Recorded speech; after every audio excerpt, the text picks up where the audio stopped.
G'day and welcome to the Grow a Small Business Podcast. I'm your host, Troy Truen. Each week, we speak with an owner who has grown a business with 5 to 30 team members to something bigger. Diving into their numbers and unearthing the pain they've experienced, we explore what they did to overcome each barrier and what they would do differently from day one. Let's get into it.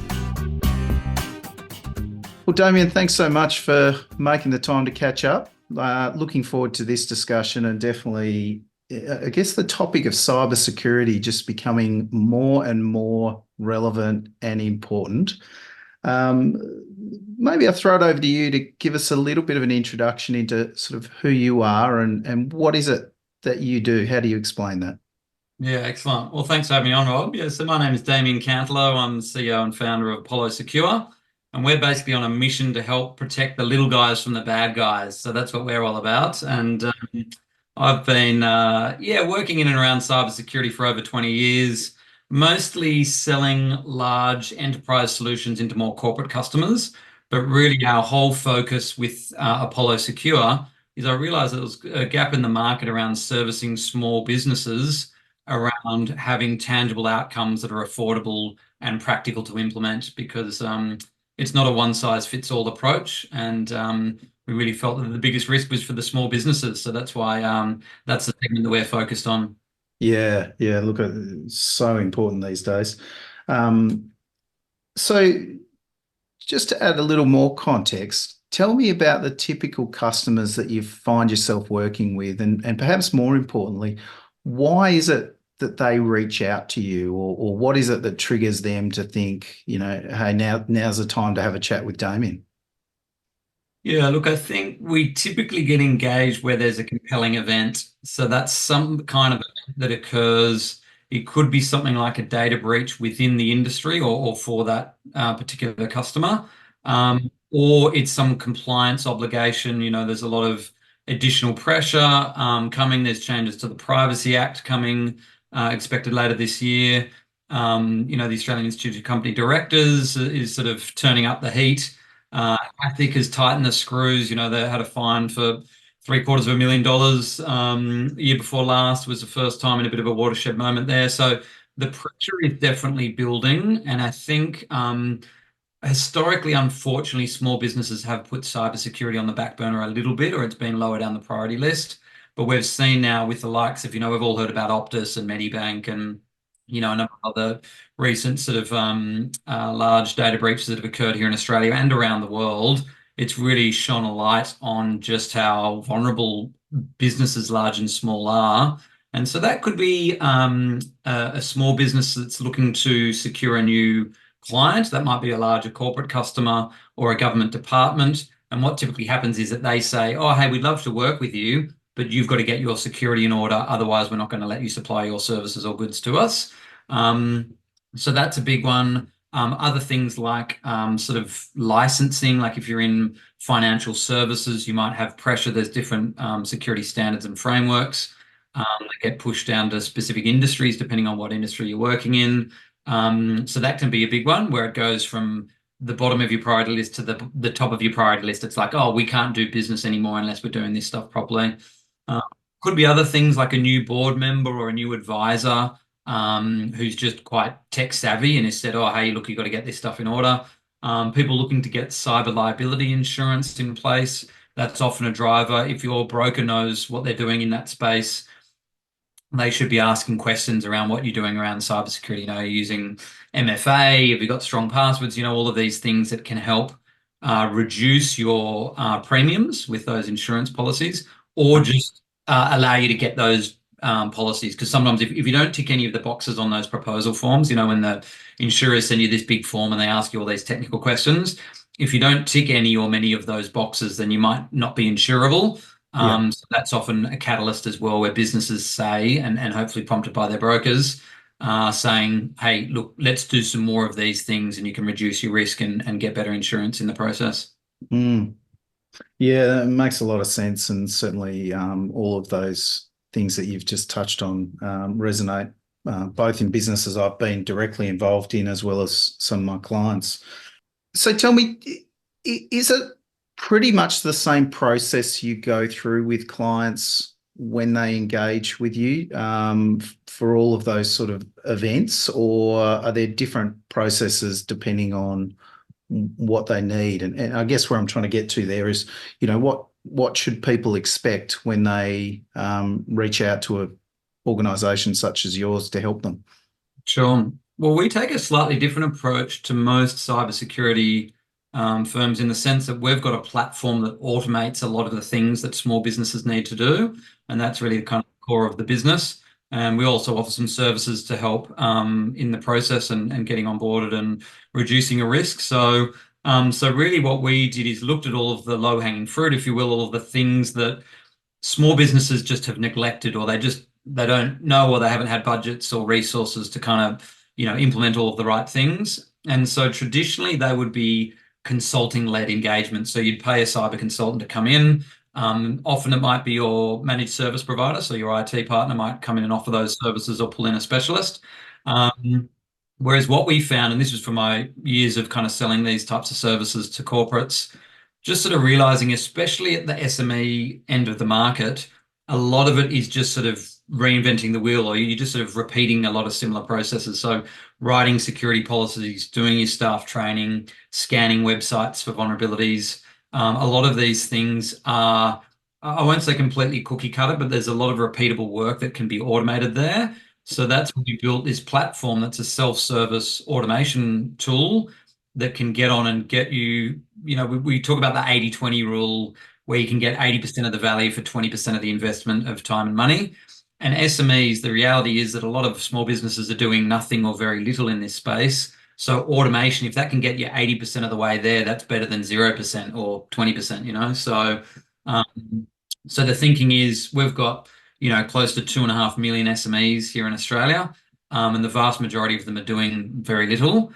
That's the biggest risk to Australia as an economy and a society, because all the big banks and government departments, they're investing, millions into cybersecurity. They still can be hacked, don't get me wrong. There still is certainly risk there.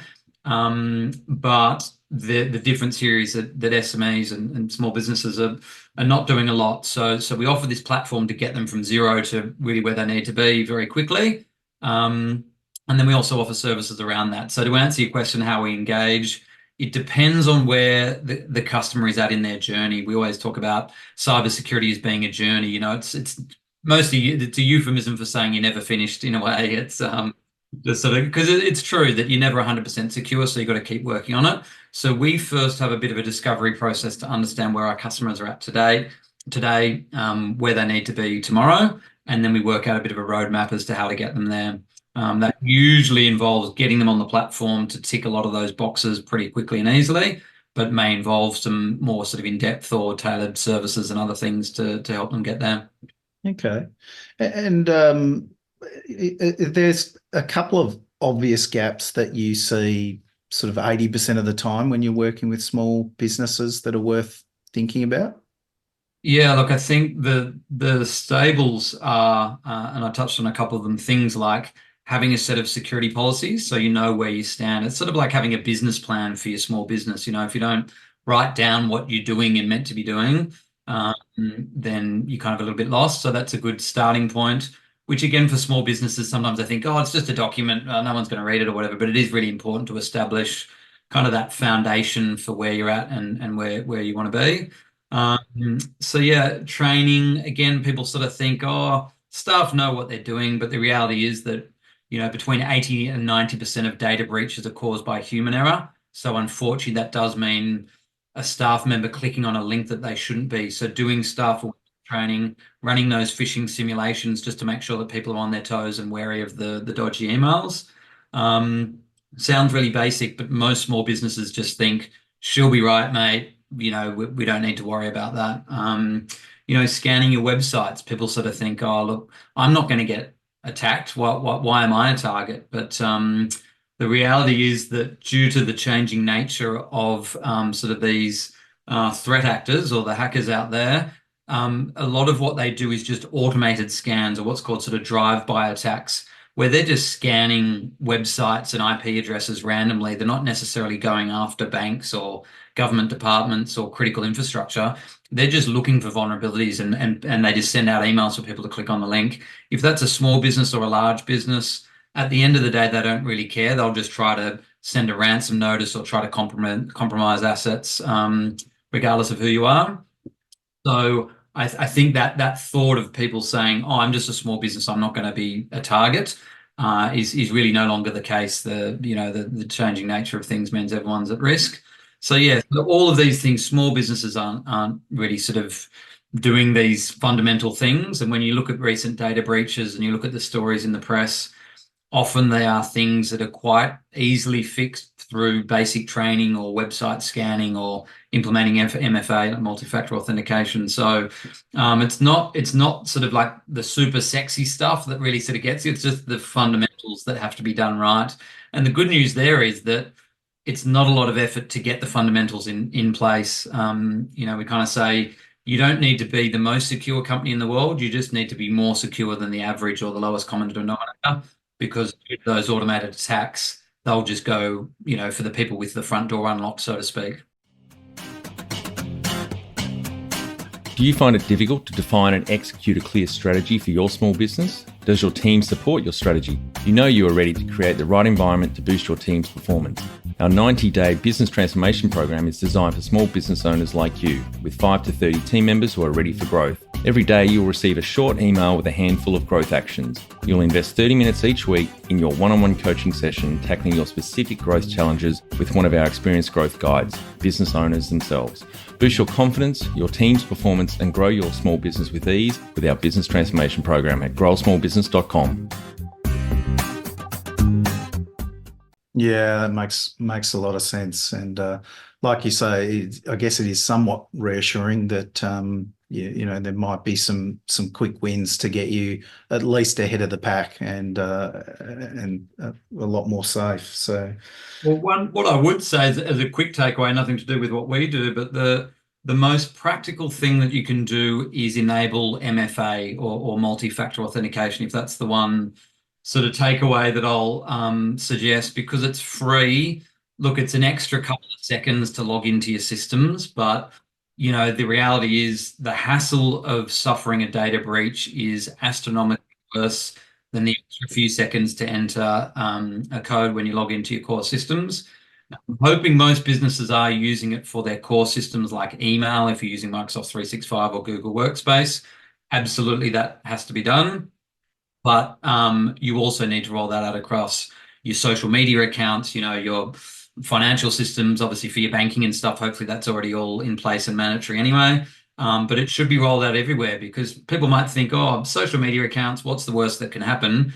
Well, if someone takes control of your social media accounts and starts blasting defamatory comments or politically aligned or, inappropriate content, that's as bad a brand damage as suffering a more serious data breach, because all of your customers are your followers typically. So people think, oh, that customer can't protect, my data if they can't secure their social media account. So it's often the weakest link that gets you there. So I'd say MFA everywhere is just a freebie, and a password manager as an extension to that. So there's password managers. You can use some free tools and some paid tools out there, depending on what plan and functionality you need. But these are just the tools. Like you might, some people might use them as a browser plugin. Like there's Chrome password manager and things like that for other browsers, where it just saves all your passwords. Definitely get a sort of a business version of those, because then you can share passwords with staff or with, even if you've got contractors who just need to log into one account, and they do things like make sure you're using complex passwords. It also goes really well with MFA being enabled, because the slight hassle of having to have to get an SMS or use an app, if you integrate that with your password manager, you can get your MFA codes automatically filled out for you. So the 5 seconds it would have taken, now it takes 1 second to have MFA if you're using a proper password manager. So definitely for those things, they're free and or very cheap for some of them, a few dollars a month per user. Absolutely must have in today's day and age. Great advice. Thank you. So I guess to bring this to life, is there a case study you might be able to share which just sort of highlights, I guess, the difference you can make when you're doing this properly? Yeah, we've recently, well, for a little while, we've been working with Surf Life Saving New South Wales, which is an interesting one because they're a larger organisation at the state level. But what we do is we work with both the head office as well as the clubs and branches. So each of the surf clubs around New South Wales and indeed around Australia, they're essentially small businesses unto themselves. They are obviously governed by the national body, but yeah, essentially they're small businesses. So we actually look after a whole bunch of the surf clubs and branches around New South Wales, and we treat them as such. They've got a dozen or so kind of core staff. They've got a lot more volunteers and members and things like that. But over the course, accessing IT systems and sensitive data, there's normally sort of a dozen or so. So we work with them around doing their training, doing phishing simulations, doing dark web monitoring, generate a whole lot of policies for them. And really, I mean, those people are out there saving lives on the beaches, so that they don't necessarily think about cyber threats as being top of mind. So we've really had to service all of those clubs and branches with a kind of very sort of hands-on but light touch approach to how we implement things. So that's a great example. Obviously, a great brand for us to be working with and partnering with. So very proud to be working with Surf Life Saving New South Wales. But yeah, a good story if we're working with the smaller groups and individuals up to the sort of the mid-size. So yeah, it's a good little reference for us. Yeah, fantastic. And tell me, I guess you may have already answered this question, but if there's one thing that a small business owner should take away from this conversation to think about when they get back to their desk on Monday, what would that be? Definitely the MFA. Yeah, multi-factor authentication. You just need to do it. It's significantly going to reduce the likelihood of account compromise, which is obviously someone just logging into someone else's account. If you've MFA enabled, yeah, you're doing better than most and significantly reducing the risk. So that's definitely first thing Monday morning. Get on and check all of that. As a bonus, because I already did mention that one, check your access control. So just log into your Microsoft 365 or Google Workspace, whatever you're using. Check to see which users are on there. You're going to find, oh, this guy left a year ago and he's still got admin access to my whole systems, So along with just general housekeeping, you should check that out. Also check out if you're using either Dropbox or SharePoint or Google Drive or whatever file sharing system you're using. Check your access controls, similar with Xero, who's got access. Do they really need admin access? A lot of the time they just need read-only access or just general access. So I'd say that's a good Monday morning task is, log on to all your critical systems and delete all the staff who have left or demote their access if they don't need it. Yeah, great point. No, that's fantastic. And look, Damien, I guess if today's discussion has resonated with anyone listening and they're interested to find out a bit more about you, where's the best place for them to look? You can always check out our website, apollosecure.com, and you can always hit me up on LinkedIn, just under Damien Cantelo. You'll find me there. Yeah, brilliant. Well, Damien, thanks so much for the chat. Heaps of wisdom there, and I'll definitely be checking some access on Xero come Monday morning. Excellent. Cheers, Rob. Thanks for having me. Want to help other small business owners improve their business? There's one quick thing you can do, which is jump over to iTunes and leave a review. Or if you don't have an account, follow us on Spotify.